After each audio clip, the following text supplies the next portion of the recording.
The second season begins with Ginny after she escapes with Austin to live at their father's home. At night, she dreams that her mother is coming after her, haunted by the investigator's words that Georgia is a murderer. Ginny spends sleepless nights thinking about justice, guilt, and the weight of what she knows, too scared and ashamed to talk to anyone about her mother's crime. Meanwhile, Georgia is furious and confused, not understanding why her daughter ran away. She feels that Ginny never appreciated the sacrifices she made, how hard she worked to give her kids a decent life. Paul tries to calm her, suggesting that Ginny might just be struggling to accept her mother's new marriage, but Georgia is certain there's more to it. Back with Ginny, she can't stop replaying the day she saw her mother poison Kenny's drink. Overwhelmed by anger and guilt, she burns herself with a lighter, the same destructive way she's always punished herself when emotions spiral out of control. When Thanksgiving arrives, every family gathers together. Georgia heads to Paul's family home to meet his parents for the first time, while Ginny spends the day with her dad Zion and her grandparents. But she can't enjoy it or talk to anyone. Georgia, on the other hand, tries her best to impress Paul's family, wanting to prove herself worthy of the wealthy political circle she's marrying into. But that night, she overhears Paul's parents urging him to reconsider marrying her, saying she's nothing like them, divorced, with 2 kids, and clearly not maternal enough, since no good mother would spend Thanksgiving away from her children. Paul defends her, telling them to stay out of his life because his choices are his own. Georgia hears the whole conversation, but pretends she didn't, walking away with a smile on her face. Meanwhile, Zion's parents say goodbye to Ginny and Austin, but before leaving, they talk privately with Zion, encouraging him to keep the kids with him. They believe Ginny needs stability and a normal life, something she'll never have with a selfish mother like Georgia. Ginny overhears everything and breaks down, realizing everyone sees her mother for who she truly is. Shortly after, Georgia calls Zion, furious that Ginny and Austin spent Thanksgiving away from her. She insists he bring them back the next day so they can make up for the missed holiday, and Zion agrees, saying he'll try to convince Ginny to return.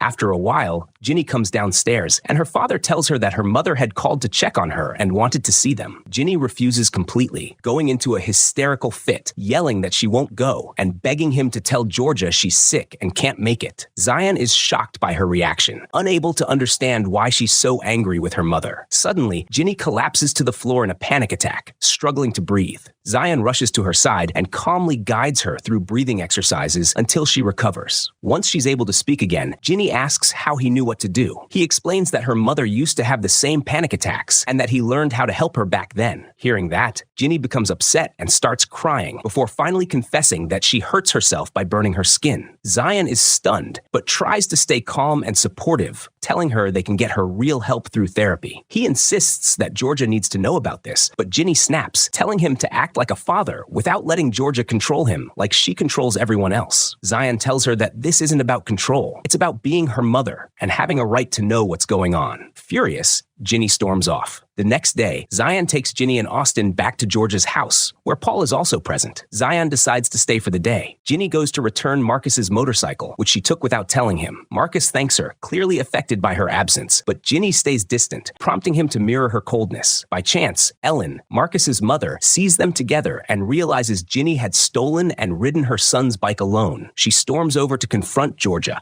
accusing her of being irresponsible. Georgia apologizes and insists she didn't know, but Ginny blurts out that she was wearing a helmet, revealing that Zion taught her to ride. Georgia glares at Zion, angry that he went behind her back. Later, they all sit together in tense silence. Ginny avoids eye contact with her mother until Georgia asks to speak to her privately. Georgia demands to know why Ginny keeps clinging to a father who wasn't there during any of the painful moments in their lives, reminding her of all the sacrifices she made and every struggle she faced alone to protect her. Zion walks in, ready to tell Georgia about Ginny's self-harm, but Ginny quickly interrupts, telling her mother she's decided to move back home, mainly to stop Zion from revealing the truth. The next day, Georgia returns from the election celebration, where Paul officially wins as mayor. But her joy vanishes when she finds the poisonous plant burned to ashes in the fire pit. That's when she realizes Ginny knows the truth. Meanwhile, the investigator discovers that Georgia was once married to a man named Anthony, who disappeared mysteriously not long after their wedding, and he begins to suspect she might have done to him the same thing she did to Kenny. Back at home, Ginny sits quietly in her room, lost in thought, until Marcus climbs through her window as usual. school. He admits he missed her, and the two decide to spend the night together. The next morning, Ginny is terrified to go back to school, convinced no one will accept her after finding out about her and Marcus. But Marcus promises he'll be by her side. In Georgia and Paul's room, the couple decides to move in together before the wedding.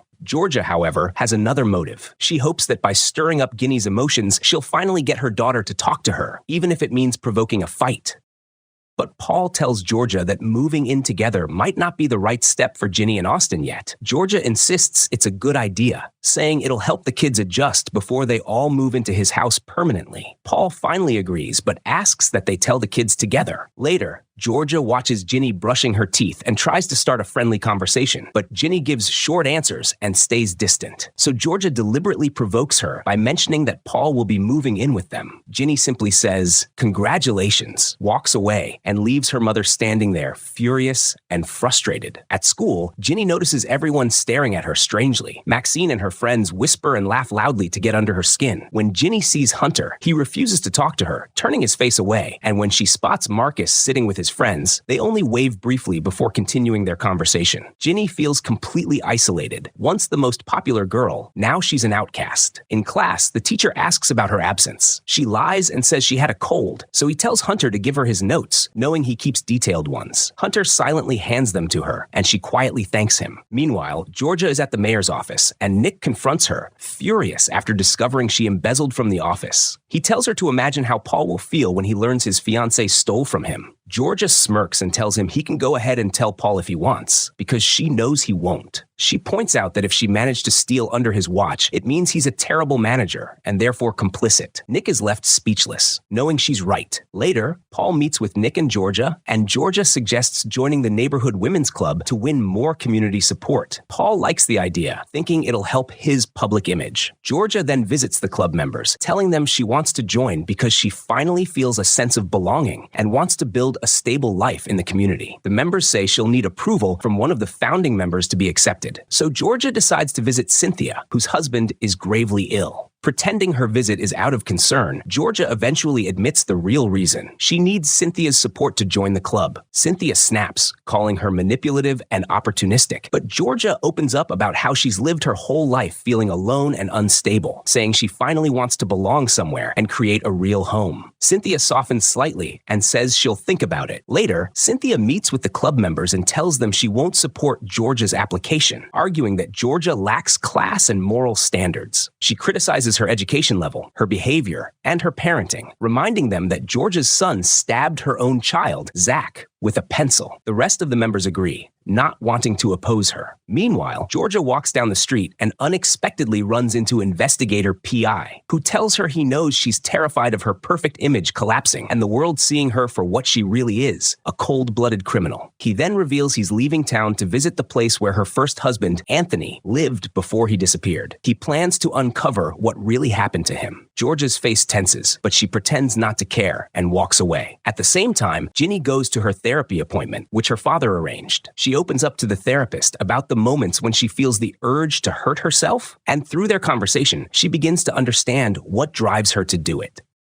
Ginny goes back home with her father, and Georgia sees them together. She's clearly upset, partly because of how close Ginny is to Zion, and partly because she still hasn't been accepted into the neighborhood club. Later, while Ginny is in her room, Paul knocks on the door. He apologizes for moving in and tells her he hopes they can get along despite her tension with her mother. He adds that he knows she already has a great dad and would never try to replace him, but he wants to be a father figure to Austin, especially now that he's learned Austin's real father has been using his son's name to open fake credit cards. Ginny freezes, suddenly connecting the dots, and then asks Paul to leave so she can study. She tells him they can be friends. After he leaves, she checks her account and realizes most of her money is gone. The next morning, Georgia wakes up to find Paul eating breakfast at the table. When she asks what's going on, he says Ginny made him breakfast. Georgia then spots Ginny walking in wearing strange clothes and handing Paul a glass of juice, the same shade as the one that killed Kenny. She watches in horror as Paul drinks, but soon realizes it's just normal juice. Once he leaves, Georgia snaps at Ginny, telling her to stop acting out. Later, Georgia calls Austin and leaves the room, so Ginny takes the chance to open her mother's bag. Inside, she finds a credit card under Austin's name name and takes it. At school, she's moody and distracted, barely speaking to Marcus. After class, she comes home with a gift for Austin. Georgia is surprised and asks how she could afford it, so Ginny shows her the credit card she took. Georgia is furious, but hides it to avoid making a scene in front of Paul. When they're alone, she confronts Ginny in her room, saying she doesn't know how to deal with her anymore. Ginny mocks her, sarcastically saying she could just kill her like she's done before. Georgia loses her temper, saying she doesn't trust her anymore, and storms out. The next day at school, Ginny runs into Abby, who's also been rejected by Maxine and the rest of the group for hiding Ginny and Marcus's relationship. The two outcasts decide to hang out together. They spend the afternoon dyeing their hair the same color as a way to rebel and annoy Maxine's group. Meanwhile, Georgia refuses to give up and plots her way into the club. She sneaks into the club's museum and steals an antique book, then visits the club pretending to know nothing about the theft. Acting concerned, she offers sympathy for the missing book. Later, she picks up Austin from school and secretly takes the toy Ginny bought him, placing it inside Zach's bag. Soon after, Georgia visits Cynthia's house, pretending to retrieve Austin's toy, and asks Cynthia to check Zach's bag. When Cynthia opens it, she's shocked to find the stolen antique book inside. Georgia feigns surprise and gently tells Cynthia to go easy on Zach, since his father is ill and the boy might not be thinking clearly. Then she offers to return the book to the museum herself, suggesting they say it arrived anonymously in the mail, in exchange for Cynthia's approval of her club membership. Feeling cornered, Cynthia reluctantly agrees. Georgia later returns home, proud of her scheme. Paul asks how she managed to convince Cynthia to accept her, and they laugh together, looking like a happy couple. Just then, Ginny walks in, and Georgia immediately comments on her new hair, saying it looks awful. Ginny smirks and says it's funny how happy they look pretending to be the perfect family. Paul, Georgia, Ginny, Austin, and Mary. Hearing that name, Georgia freezes. Mary is her real name, a part of her past she's buried for years. Paul asks who Mary is, but Georgia panics, breaks down, and rushes out of the house in tears, driving away in a complete breakdown.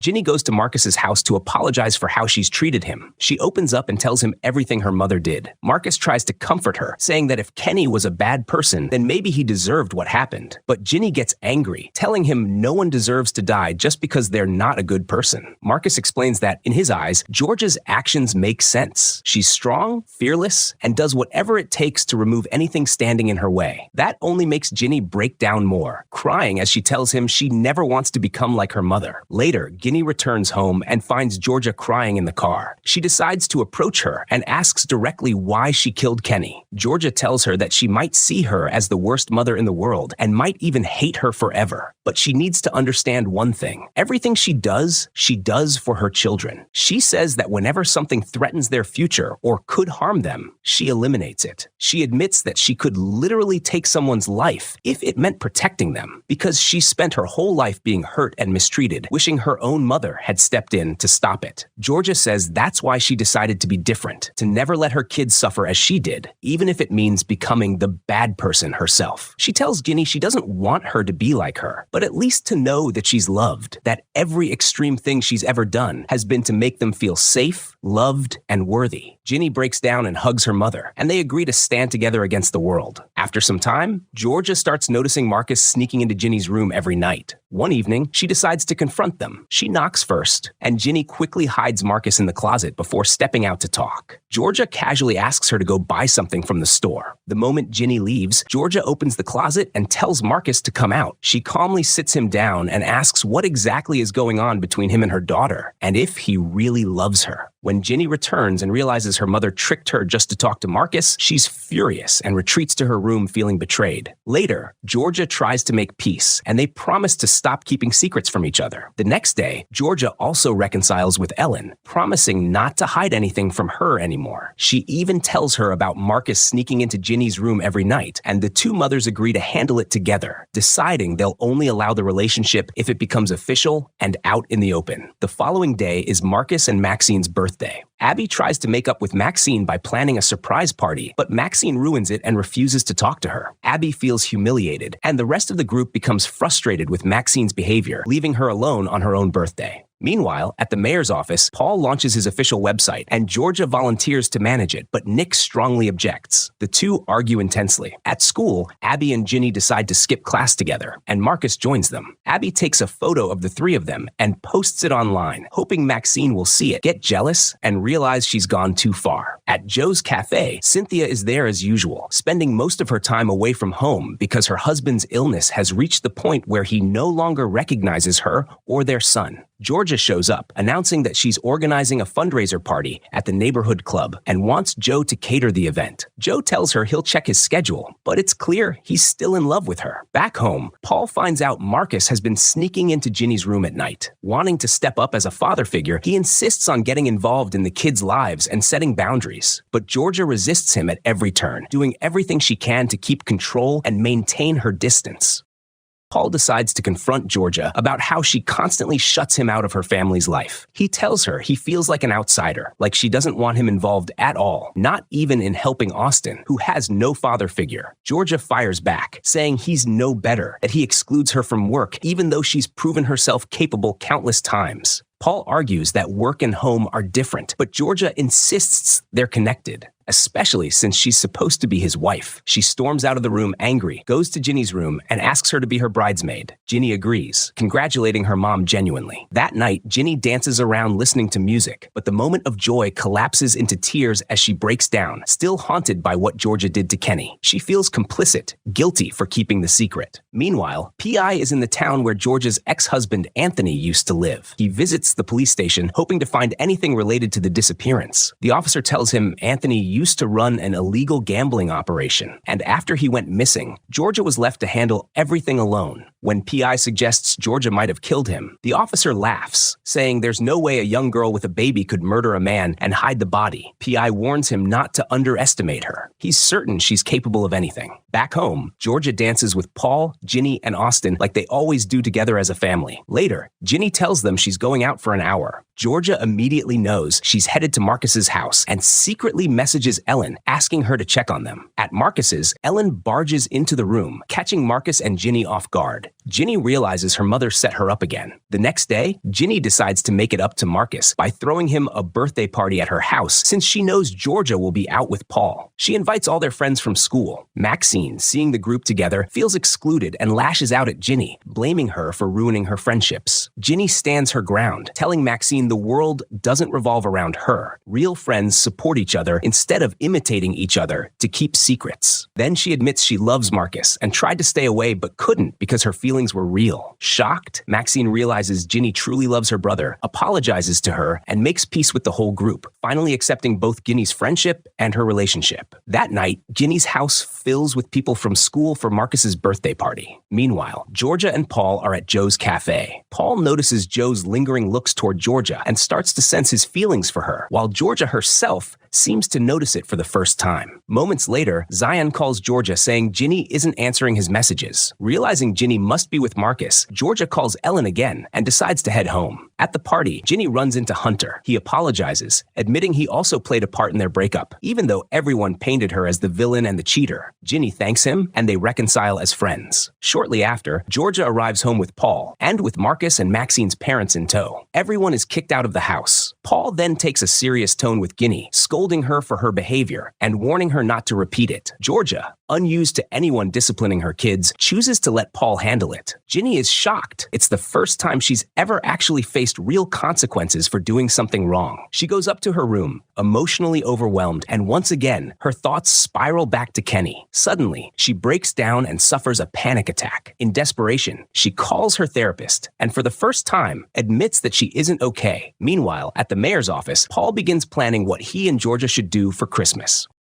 A group of elderly residents in the neighborhood approach Paul asking for a new irrigation system for the community garden, but he feels it's unnecessary. Georgia steps in and suggests organizing a winter charity event instead, one that would raise real supplies for poor families and orphans. Paul asks if she can really handle that, on top of planning both the club event and their wedding. Georgia smiles and tells him that if it's for the poor and the orphans, she can handle anything. Then the story flashes back to Georgia's past, a time when she was broke and struggling to feed Ginny as a little girl. Ginny tells her she's still hungry, so Georgia gives her the last of her own food and goes hungry herself for hours. At school, Ginny's teacher, who's subtly racist, assigns her the task of choosing a book by a black author to add to the curriculum as a form of representation. Ginny feels proud at first and tells her father, but Zion points out that it isn't her job to fix the system, that creating the curriculum is the teacher's responsibility, not hers. Ginny asks him what she should do, and he simply tells her he trusts she'll make the right choice. Meanwhile, Georgia decides to mend things with Nick. She apologizes for stealing money and threatening him and asks him to be her man of honor at the wedding, showing she wants a fresh start and truly means no harm to Paul. Nick agrees, touched by how much she seems to love Paul. Later, Georgia meets with the other moms at her house. They gossip about the teacher who got fired after being caught with an adult magazine in his desk. Abby turns to Ginny and asks if she's still about what happened with the book assignment. Georgia instantly picks up that someone's been bothering Ginny. Ginny panics, afraid her mother might retaliate against the teacher, since that's exactly what she does anytime someone hurts them. The conversation shifts to Georgia's upcoming club party, themed as a murder mystery night. Ginny finds the idea ironic and disgusting, considering her mom's past crimes, and decides not to attend. She tells Georgia she's going to Joe's Cafe instead to support Padma, who will be singing there and performing one of her spoken word poems, an emotional piece where she pours out her anger and heartbreak. The next day at school, Ginny hears from a friend that her mom is on campus. She rushes to check and finds Georgia sneaking around with a magazine, planning to plant it in the racist teacher's desk to get him fired. Ginny confronts her furiously, begging her to stop solving everything her way. She shouts that she doesn't need Georgia to destroy people for her. She just needs her to listen and be there. The teacher walks in suddenly, and Georgia hides the magazine before slipping out with Ginny. That night, Georgia hosts her elegant club event. Meanwhile, Ginny heads to Joe's Cafe. Padma performs a hauntingly emotional song about her feelings for Marcus, bringing everyone to tears, especially Cynthia, who breaks down crying. Joe tries to lighten the mood with a stand-up comedy routine, but he's terrible at it. Still, his awkward jokes manage to make Cynthia laugh for the first time in a while. Then, Marcus encourages Ginny to go on stage and perform her poem. She does, and the entire room goes quiet. In her poem, Ginny speaks directly to her mother, saying that while a mother's job is to protect her children, she often doesn't realize how much pain she causes them in the process. Ginny says she's exhausted from staying silent, from carrying the guilt of her mother's actions, and from living under the weight of crimes committed in their name. She ends the poem declaring that she's done being quiet, that she will scream, and finally let out every buried word. Just then, Georgia walks into the cafe, arriving right as Ginny finishes her poem. She stands frozen, listening to the last lines, realizing for the first time how deeply she's hurt her daughter and how little she truly knows about her.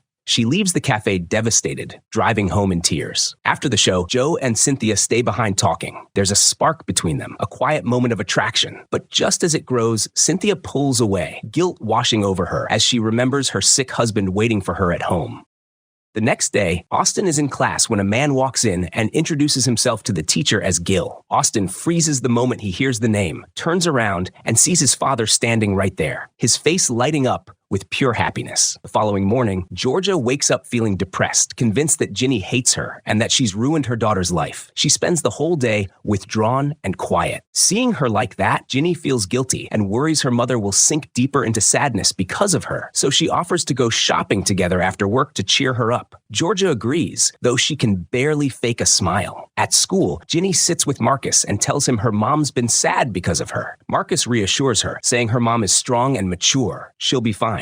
Later, Ginny walks with Maxine and the others, accidentally leaving behind her journal, the one where she writes all her thoughts and feelings. Marcus notices and picks it up to keep it safe. Meanwhile, Georgia is busy organizing the winter charity event, dressing Paul up as Santa Claus so families can take pictures with him and share what they need for the holidays. Across town, Ginny is finishing her shift at the cafe when Georgia arrives to pick her up for their shopping trip. Ginny tries to apologize for the poem she performed, but Georgia refuses to talk about it, afraid she'll lose control and start crying. The story flashes back to a past Christmas when Georgia was dating Gil. He was charming, kind, and adored Ginny, buying her anything she wanted. Georgia genuinely seemed happy with him. In the present, Georgia and Ginny decide to visit Zion, but they're surprised to find his girlfriend Simone there. Georgia becomes tense, but does her best to stay polite, even inviting them to spend Christmas together. Simone declines, saying she'll be with her family, and Zion adds that he'll spend it with his parents. Georgia quickly suggests they all come to her place to celebrate together. Zion agrees, making her even more anxious. She can't believe she'll have both Zion's and Paul's families in the same house, especially since neither of them really likes her. At home, Austin searches through his mom's things, looking for the letters he once wrote to his dad. Instead, he finds a gun hidden in one of Georgia's drawers. Shocked, he carefully puts it back. Elsewhere, private investigator PI discovers that Georgia's inheritance lawyer is the same man who represented her back when she was married to Anthony, and that he's connected to a well-known criminal organization. When the night of the charity event arrives, Georgia is glowing as everything goes according to plan, until she spots PI among the guests. He corners her, revealing what he's uncovered about her lawyer, and warning that if he digs deeper, he might find even more. Georgia stays composed, telling him he won't find anything that can hurt her. Meanwhile, at Joe's cafe, Cynthia shows up to see Joe. She apologizes, saying what happened between them was a mistake that can't happen again, and leaves quickly, guilt all over her face. Back at the charity event, Paul pulls Georgia aside for a private talk. He admits he's upset. He found the gun in her apartment, saw the personal photo she posted online without his approval, and was embarrassed when she invited everyone to sit on his lap for Santa pictures. He tells her he feels like a joke, like she's turning him into a clown for attention. Georgia defends herself, saying she did it all to help his image. Every woman who took a photo with him will remember his name and vote for him later. Paul snaps, saying she shouldn't treat him like he's clueless. He was the mayor long before she came along and will still be mayor without her. Georgia apologizes sincerely, but Paul, still angry, walks away to finish the event. The next day, Marcus visits Ginny before leaving to stay with his grandparents. He gives her back the journal she left behind, with a small drawing he made on the cover. He assures her he never opened it. Ginny smiles softly, thanking him before watching him leave.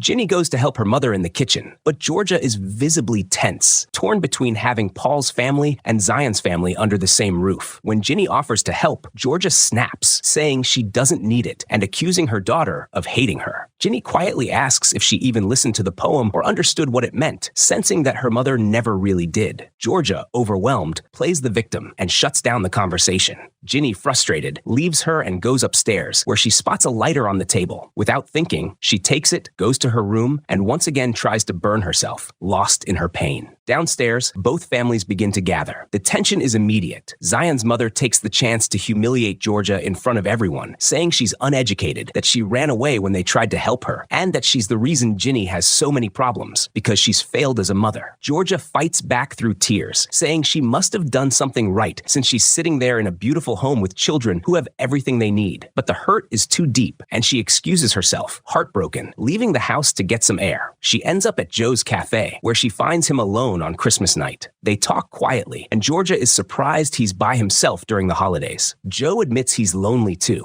Overwhelmed, Georgia hugs him tightly, saying she just needed that, a simple hug before she walks away. Moments later, Cynthia walks in, also looking lost. Joe offers her a drink, and their conversation turns intimate. There's clear attraction between them, and by the end of the night, they give in and start an affair. The next morning, Austin wakes up beaming, thrilled by his Christmas gifts. He performs a magic trick for Georgia and Paul, who laugh and cheer. But Georgia freezes when she realizes where he learned it, from Gil, Austin's father. Then suddenly, there's a knock at the door. When Georgia opens it, Gil is standing there, smiling. Her whole body goes cold. Paul immediately senses the danger and grows protective, clearly uneasy about Gil's presence. Before leaving, Gil apologizes for his past mistakes and insists he only wants to know his son. Georgia doesn't respond. She's paralyzed, holding back panic as he walks away. Moments later, she collapses into a full-blown panic attack. Searching for something to focus on, she sees Ginny's notebook lying nearby. She opens it, and her face drains of color as she realizes her daughter has been hurting herself. Trembling, she calls Zion, only to find out he already knew and kept it from her. Furious, she hangs up immediately and races upstairs to Ginny's room. She bursts in crying, frantic, demanding to see the marks. Ginny tries to calm her, begging her to stop, but Georgia is hysterical. tugging at her clothes to check for burns. Ginny finally breaks down and admits how it all started, explaining that the self-harm wasn't really about her mother, but about the pain she couldn't express. Georgia falls apart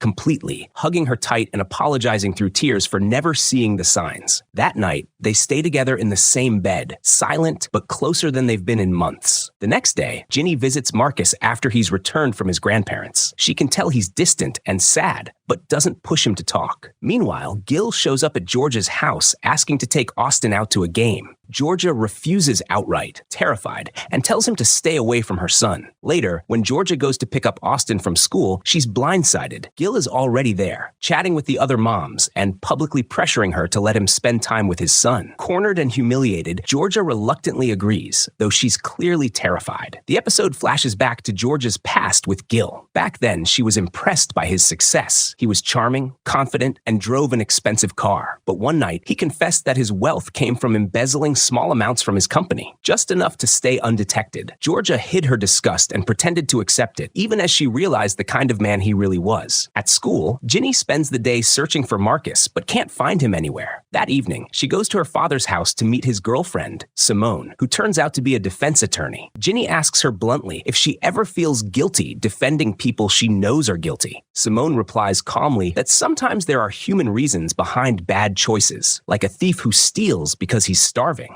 and that everyone deserves the chance to explain themselves, no matter how wrong their actions seem. That night, Ginny returns home and spots Marcus waving at her from his window. She asks if he's okay since she didn't see him at school, and he tells her he went home early. Moments later, his dad walks into his room and casually asks about his day. Marcus lies, saying it was fine, clearly skipping school without anyone realizing. The next morning, Ginny sits with her friends at school during break, chatting about their homework, when suddenly Marcus shows up, completely drunk. His behavior is erratic, his words slurred. Maxine immediately panics and rushes to take him home. Just then, Georgia arrives to pick up Ginny for their therapy session, forcing Ginny to leave before she can check on him. At the session, Georgia decides to stay with Ginny and sit in together. The therapist encourages Ginny to open up and share her feelings with her mother. Ginny hesitates at first, then finally speaks. She tells Georgia she feels like her mother never truly listens, never tries to understand her, and always steals the spotlight wherever she goes. She says Georgia dominates every space she's in, controlling everything and everyone, and never gives her any room to breathe or figure out who she is. Georgia sits there stunned, realizing for the first time how her strength has suffocated her daughter. She apologizes through tears and promises to do better, to be both a mother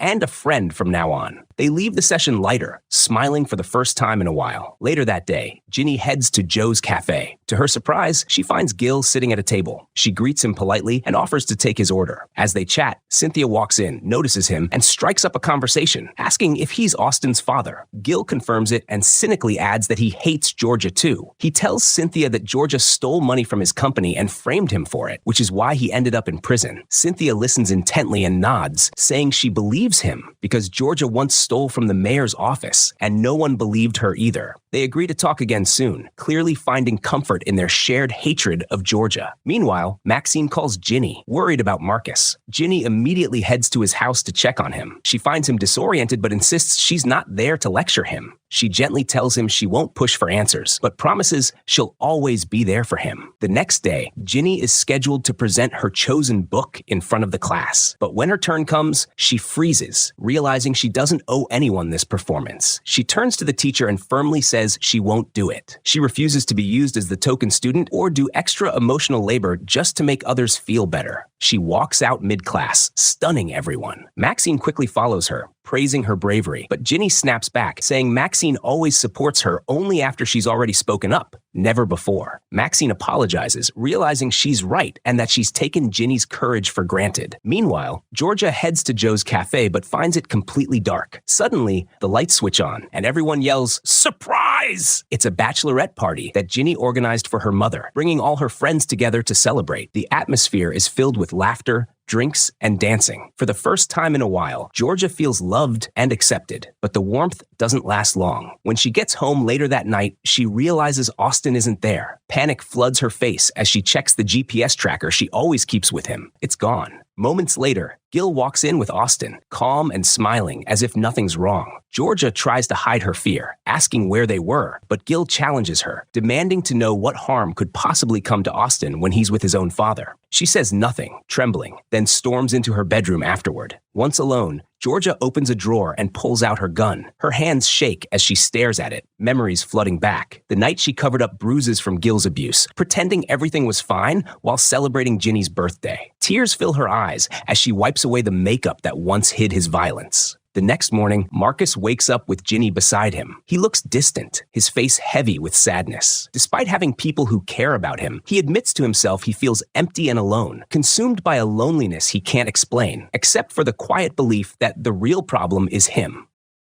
That night, Joe is closing up the cafe when Padma leaves, only to stumble upon Marcus outside, drunk and disoriented. Worried, she rushes him inside, makes him drink some water, and waits with him until he's steady enough to go home. Later, Marcus apologizes to her for how their relationship ended without explanation. He admits that he's just not built for love, that he hurts everyone who gets close to him, and before he can say more, Maxine arrives to help him upstairs. The next day, Paul prepares to present his budget proposal to the community. He knows people are upset, especially over the small education budget. During the meeting, parents demand more funding for schools, but Georgia, thinking on her feet, steps in and proposes a new idea, a school project initiative where students' work will be showcased online and all profits will go back to the school. Her charm wins everyone over instantly, and the parents applaud the plan. After the meeting, Georgia abruptly leaves, clearly rattled. Zion tries to understand what's wrong, but she brushes him off, insisting she can handle everything herself. Meanwhile, at the cafe, Cynthia sits with Joe when Georgia walks in looking tense and orders a drink. Moments later, Gil follows her inside and sits beside her. Joe's instincts kick in. He doesn't trust Gil and warns Cynthia that the man gives him a bad feeling. Cynthia immediately realizes Joe isn't really paying attention to her. His eyes are all on Georgia. Frustrated, she lashes out, accusing him of still being in love with Georgia, and tells him to be thankful she'll never marry someone as good and naive as him. She storms out, leaving Joe speechless. Back at school, parents arrive to pick up their kids. Outside, Cynthia sees Georgia and Gil arguing, things escalating fast, as Gil raises his voice and moves toward her aggressively. Without hesitation, Cynthia steps in, making up an excuse to pull Georgia away. The two women leave together, tension thick in the air. That evening, Ginny finishes her shift at the cafe when Detective P.I. suddenly appears. He calmly tells her he wants to talk about her mother's first husband, Anthony, hinting that there's more to that story than she knows. Later that night, Joe decides to make amends with Cynthia. He visits her at home and admits that he does love Georgia, but never meant to use her or hurt her feelings. Cynthia smiles sadly and tells him she's not angry. They both needed something they couldn't have with the people they actually love, and that's okay. They part amicably, promising to stay friends. Meanwhile, Austin is at Cynthia's house, playing hide-and-seek with her son, Zach. He hides inside a closet, but when he peeks through the door, he sees something that freezes him in place. Cynthia enters her husband's room and does something to his medical machines. Austin's eyes widen in horror as he realizes she's ending his life. He waits silently until she leaves,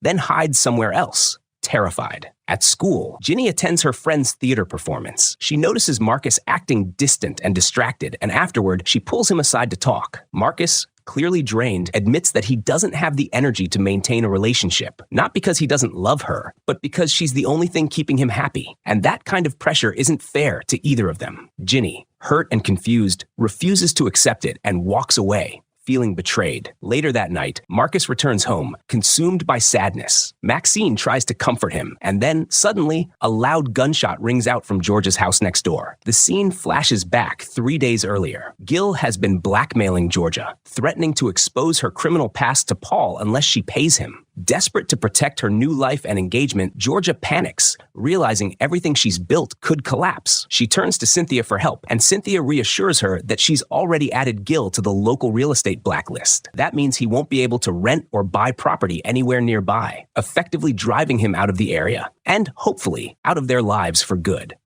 Afterward, Cynthia decides to confide in Georgia about her affair with Joe, admitting she deeply regrets cheating on her husband, even though she knows he'll never wake up again. Georgia listens quietly, realizing that Cynthia's guilt isn't about morality, but about still being tethered to someone who's already gone. Then the scene flashes back to the moment when Georgia sneaks into Zach's father's room and quietly ends his life. She does it not out of malice, but because she sees Cynthia's agony, the endless waiting, the empty life, and decides to free her in the only way she knows how. For Georgia, this is love twisted into mercy, a dark way of helping the people she cares about. After returning home, Georgia immediately notices a shift in Austin's behavior. He's quiet, withdrawn, and avoids her gaze. She doesn't understand why. Later, she goes upstairs and finds Ginny crying in her room, heartbroken after Marcus broke up with her. Georgia tries to comfort her, but before she can, she hears the front door open downstairs. Thinking it's Paul coming home early, she goes down smiling to tell him that Ginny is upset and could use a hug. But instead of Paul, it's Gil. Without warning,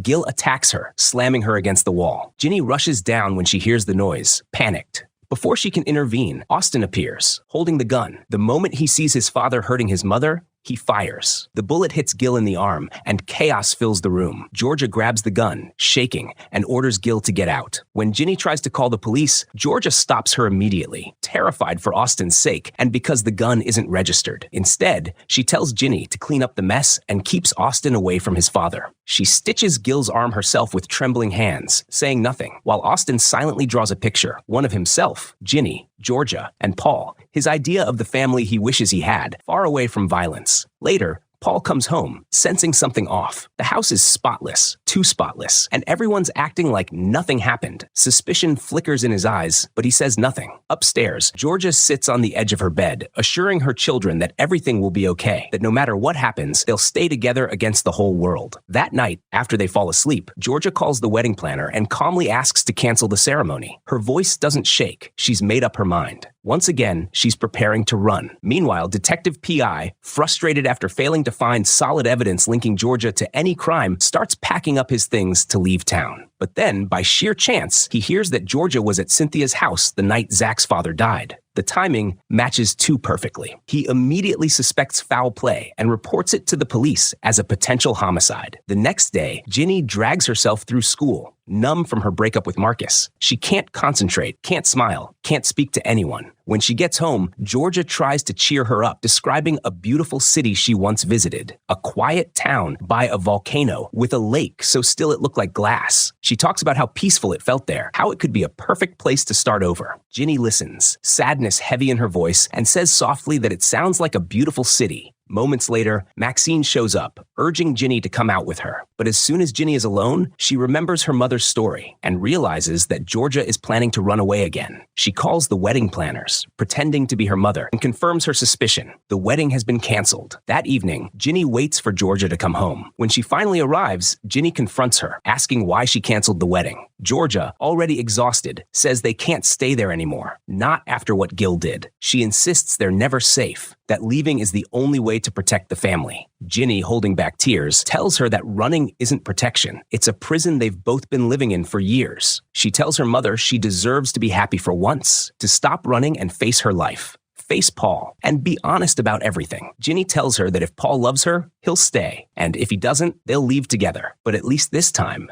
Georgia will know she tried. For the first time, Georgia listens. She nods slowly, finally convinced, and decides to take Ginny's advice. The next day, she sits down with Paul and lays her entire past bare. Her voice trembles as she tells him everything. How she framed Gil and sent him to prison. How she opened credit cards in her children's names. How she once joined a robbery crew as a teen. How she stole from the mayor's office but replaced the money before getting caught. Then, she tells him about the night Gil attacked her and how Austin shot him with a gun she wasn't supposed to have. By the time she finishes, tears fill Paul's eyes. Georgia braces herself for rejection, but all he does is take her hand.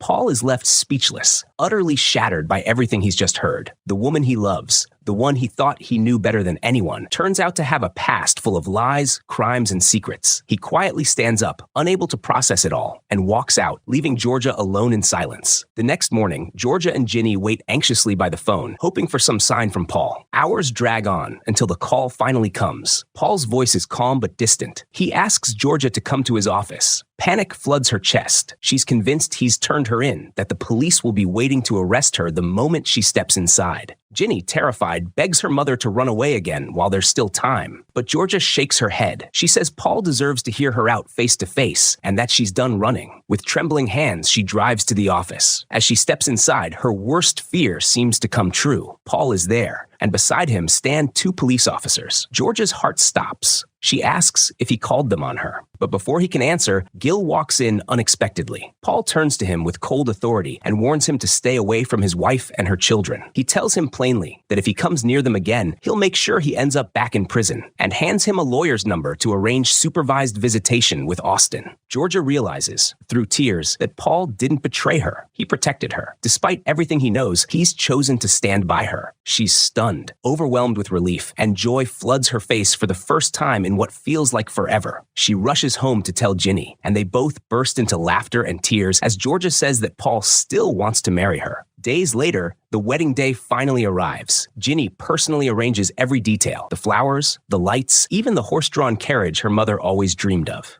Georgia looks radiant, a picture of happiness as she rides to meet Paul. When they lock eyes, everything else disappears. They say their vows, promising each other a new beginning, one without lies, one built on love and truth. For a brief moment, Georgia finally gets the life she's always wanted. Meanwhile, across town, Nick is getting dressed for the wedding when he notices P.I. packing a bag instead of preparing to leave for the ceremony. Curious, Nick asks if he isn't going. The detective takes a deep breath and says there's something he has to confess. He tells Nick his real name and that he's not a friend or colleague. He's an investigator who came to town to watch Georgia Miller. He lays everything out: her criminal past, his suspicion that she murdered Tom, Cynthia's husband, and all the evidence he's gathered. Nick stands frozen, realizing the truth too late. That night, just as Georgia and Paul share their first dance as husband and wife, flashing red and blue lights appear outside. The music stops. Police officers flood the venue, and the guests gasp in horror as they place Georgia in handcuffs. She's arrested on suspicion of killing Tom Fuller. The scene freezes. Georgia standing in her wedding gown. Ginny and Austin cry helplessly in the crowd, while Paul yells for a lawyer, his own face pale with disbelief. Guests whisper, cameras flash, chaos erupts. As Georgia is led away, her eyes lock with Ginny's. A silent apology, a mother's final look of love. And just like that, the perfect fairy tale she built from lies and survival collapses. The second season of Ginny and Georgia ends with the woman who ran her whole life finally unable to run anymore, caught not by her enemies, but by her own past.